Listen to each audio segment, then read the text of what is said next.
अच्छा स्टूडेंट, हमने time constant देखा कि कैपेसिटर और रेजिस्टेंस के कम्बिनेशन जो है उससे हमें पता चलता है कि कितना चार्ज है, कितना टाइम लगेगा उसको चार्ज होने में और डिस्चार्ज होने में।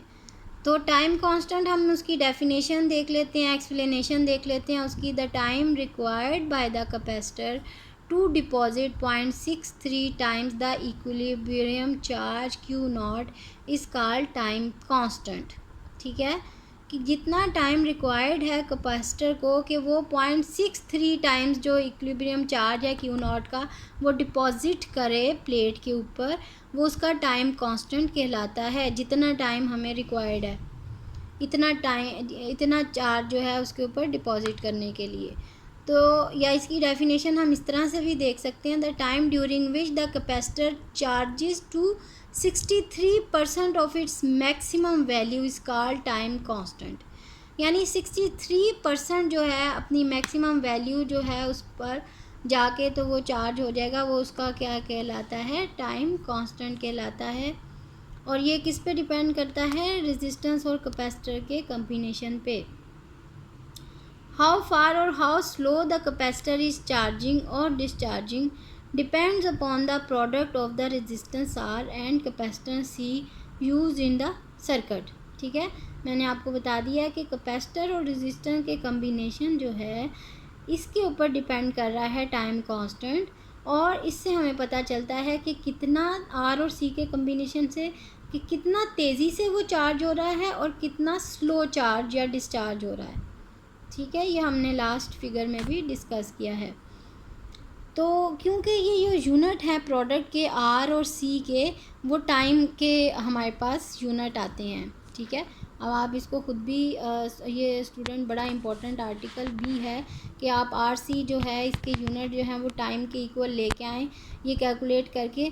तो ये आपको एमसीक्यूज़ या उसमें एग्ज़ाम में भी, बोर्ड एग्ज़ाम में भी आ सकता है, ये शॉर्ट क्वेश्चन की फॉर्म में भी आ सकता है। ठीक है, कि इसको प्रूव करें कि आर सी जो है इसके यूनिट जो हैं वो टाइम के इक्वल आते हैं। ठीक है, तो इसके जो प्रोडक्ट है आर और रेजिस्टेंस, आप इसको खुद भी करके देखें स्टूडेंट। रेजिस्टेंस के यूनिट और ये कैपेसिटेंस के उसको वैल्यूज़ को पुट करके जो टर्म्स कैंसिल आउट होती हैं कैंसिल आउट करके, तो आप देखें कि इसके क्या यूनिट टाइम के इक्वल आते हैं या नहीं। ठीक है, ये आप खुद भी करके देख सकते हैं। As the unit of product R C is that of time, so this product is known as time constant.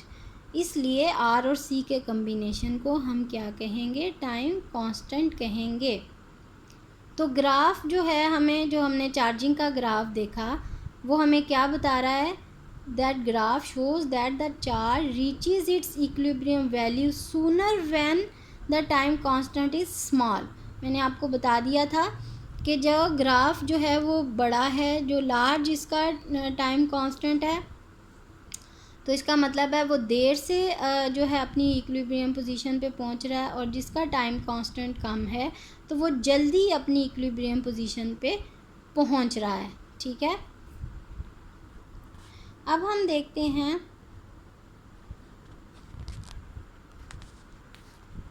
कि डिस्चार्जिंग ऑफ ए कैपेसिटर। ठीक है, ये हमने देखा चार्ज प्रोसेस के लिए क्या किया हमने कि हमने ए टर्मिनल के साथ लगाया हुआ था स्विच।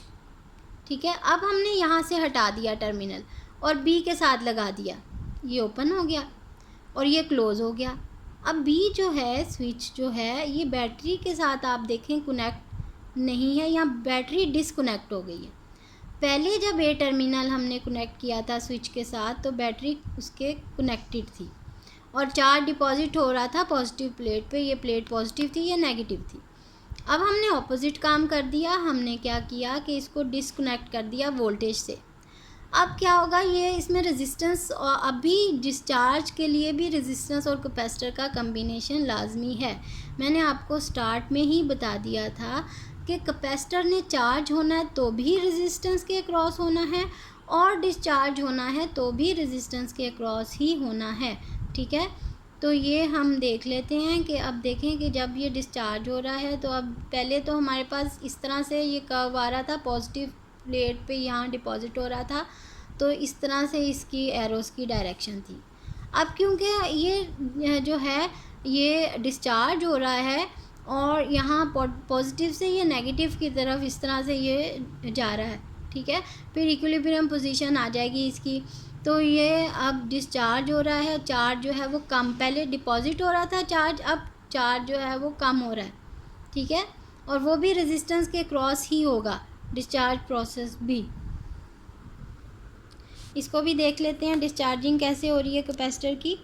फिगर मैंने आपको बता दिया, ए जो फिगर है that illustrates the discharging of a capacitor through a resistance. तो कैपेसिटर जो है डिस्चार्ज भी रेजिस्टेंस के अक्रॉस होगा और चार्ज भी और डिस्चार्ज दोनों जो हैं उसके लिए रेजिस्टेंस ज़रूरी है। और ये बड़ा इम्पॉर्टेंट है फॉर योर एमसीक्यूज़ आल्सो। और आरसी टाइम कांस्टेंट भी एमसीक्यूज़ के लिए बहुत इम्पॉर्टेंट है। और ये भी इम्पॉर्टेंट है कि आरसी टाइम कांस्टेंट जो है वो उसके यूनिट टाइम के इक्वल आते हैं, ठीक है। When the switch S is set at point B, so the charge plus Q on the left plate can flow anti-clockwise through the resistance and neutralizes the charge Q minus Q on the right plate, ठीक है। Plus Q अब देखें anti clockwise, पहले clockwise direction में था, मैंने आपको बताया था पॉजिटिव टर्मिनल था बैटरी का, तो ये क्लॉकवाइज डायरेक्शन में मूव कर रहा था, यहाँ डिपॉजिट हो रहा था। अब क्या होगा कि ये Q प्लस Q से नेगेटिव Q की तरफ जा रहा है, एंटी क्लॉकवाइज जो है वो जा रहा है फॉर डिस्चार्जिंग प्रोसेस, ठीक है। ये हमने डिस्कस कर लिया है। तो नेगेटिव प्लेट की तरफ जा रहा है तो न्यूट्रलाइज हो रहा है ना, पॉजिटिव नेगेटिव आपस में एक दूसरे के इफेक्ट न्यूट्रलाइज कर रहे हैं। तो ग्राफ जो है दूसरी बी फिगर देखें, इसमें क्या शो हो रहा है, show that the discharging begins at t is equals to 0 when q is equals to C V naught and decreases gradually to 0। Smaller value of time constant RC leads through a more rapid discharge, ठीक है। तो ये बड़ा important है कि पहले तो ये चार्ज हो रहा था ना, ज़ीरो से स्टार्ट हुआ चार्ज होना, जब चार्ज ज़ीरो था टाइम भी ज़ीरो था, तो मैक्सिमम इक्विलिब्रियम पोजीशन पे चला गया Q is equals to C V naught, ठीक है। मतलब 63% ऑफ इट्स ओरिजिनल चार्ज, वहाँ तक ये चार्जिंग इसकी प्रोसेस हुई, फिर वो स्टॉप हो गया। अब इसने डिस्चार्ज होना है, ठीक है, चार्ज ने न्यूट्रलाइज होना है, कम होना है, डिस्चार्ज का ये मतलब होता है, ठीक है, ख़त्म होना है, वापस अपनी ओरिजिनल पोजीशन पे आना है। तो ये कहाँ से स्टार्ट होगा डिस्चार्ज होना, सी वी नॉट से, जो इसकी वैल्यू थी मैक्सिमम, यहाँ से ये चार्ज डिस्चार्ज होना शुरू होगा और आहिस्ता आहिस्ता ग्रेजुअली जो है वो अपनी ज़ीरो पोजीशन तक आ जाएगा। कंप्लीट ज़ीरो तो नहीं होगा, आहिस्ता आहिस्ता वो आ जाएगा। चार्ज जो है वो हमारे पास वो भी ग्रेजुअली होगा और जो डिस्चार्जिंग प्रोसेस है वो भी ग्रेजुअली आहिस्ता आहिस्ता होगी। ये देखें, ये डिस्चार्जिंग प्रोसेस है, ये ज़ीरो तक आ रहा है, मैक्सिमम से स्टार्ट हुआ और ज़ीरो तक आ रहा है, मैक्सिमम से स्टार्ट हो गए। तो ये डिस्चार्ज भी ग्रेजुअली हो रहा है और चार्ज भी ग्रेजुअली हो रहा था। ये बड़ा इम्पोर्टेंट है ग्राफ, चार्जिंग वाला भी, और ये डिस्चार्जिंग वाला ग्राफ है और वो चार्जिंग वाला था।